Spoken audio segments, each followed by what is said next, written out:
نصر الدین ایک شام اپنے گھر سے نکلا۔ انہیں کئی دوستوں کے گھر ملنے جانا تھا۔ وہ چلا ہی تھا کہ دور گاؤں سے نصر الدین کا ایک دوست جلال آ گیا۔ نصر الدین نے کہا، تم گھر میں ٹھہرو، میں ضروری کام سے 2-3 دوستوں کو ملنے جا رہا ہوں، لوٹ کر تم سے ملوں گا۔ اگر تم تھکے نہیں ہو تو میرے ساتھ تم بھی چل سکتے ہو۔ جلال نے کہا، میں کپڑے سب دھول مٹی سے سن گئے ہیں، اگر تم مجھے اپنے کپڑے دے دو تو میں تمہارے ساتھ چلتا ہوں۔ تمہارے بغیر یہاں بیٹھ کر میں کیا کروں گا؟ اسی بہانے میں بھی تمہارے دوستوں سے مل لوں گا۔ نصر الدین نے اپنے سب سے اچھے کپڑے جلال کو دے دیے اور وہ دونوں دوستوں سے ملنے نکل پڑے۔ جس پہلے گھر وہ دونوں پہنچے، وہاں نصر الدین نے کہا، میں ان سے آپ کی پہچان کراتا ہوں، یہ ہیں میرے دوست جلال، اور جو کپڑے انہوں نے پہنے ہیں وہ میرے ہیں۔ جلال یہ سن کر بہت حیران ہوا۔ اس سچ کو کہنے کی کوئی بھی ضرورت نہیں تھی۔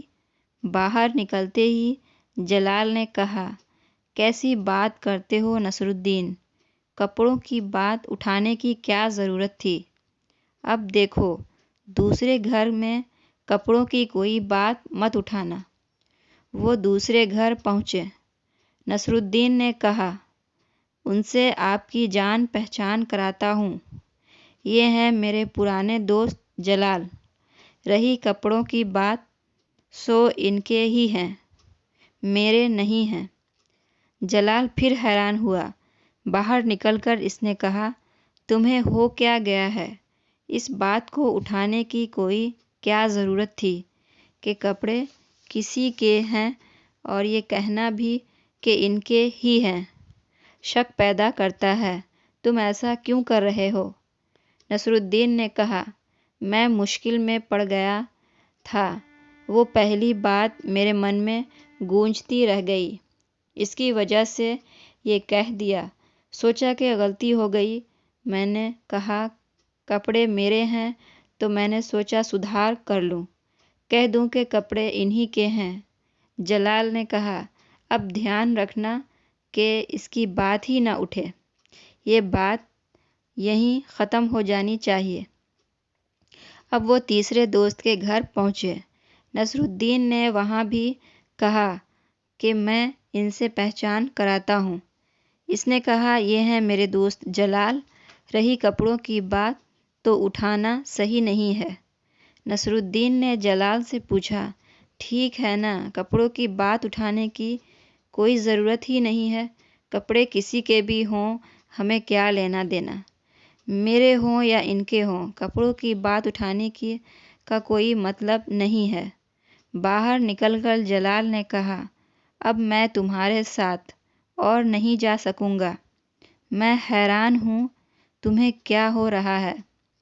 نصر الدین بولا، میں اپنے ہی جال میں پھنس گیا ہوں، میرے اندر جو میں کر بیٹھا اس کی فیڈ بیک ہوتی چلی جا رہی ہے۔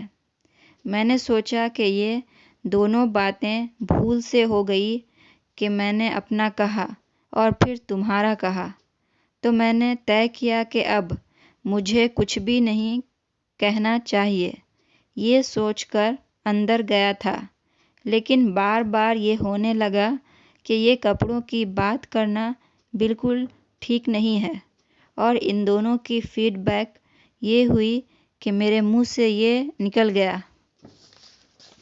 اور جب نکل گیا تو سمجھانا ضروری ہو گیا کہ کپڑے کسی کے بھی ہوں، کیا لینا دینا۔ یہ جو نصر الدین جس مصیبت میں پھنس گیا ہوگا بیچارہ، اسی طرح پوری دنیا کے لوگ ایسی مصیبت میں پھنسے ہیں۔ ایک غلط سلسلہ شروع ہو گیا ہے، اور اس غلط سلسلے کے ہر قدم پر اور غلطی بڑھتی چلی جاتی ہے۔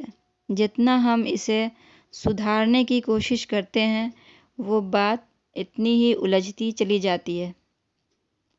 آپ کی اس کہانی کے بارے میں کیا رائے ہے؟ کمنٹ کر کے ضرور بتائیے۔ اگر اچھی لگی ہو تو لائک کر دیجئے۔ اس طرح کی اور کہانی کو سننے کے لیے چینل کو سبسکرائب بھی کر دیجئے۔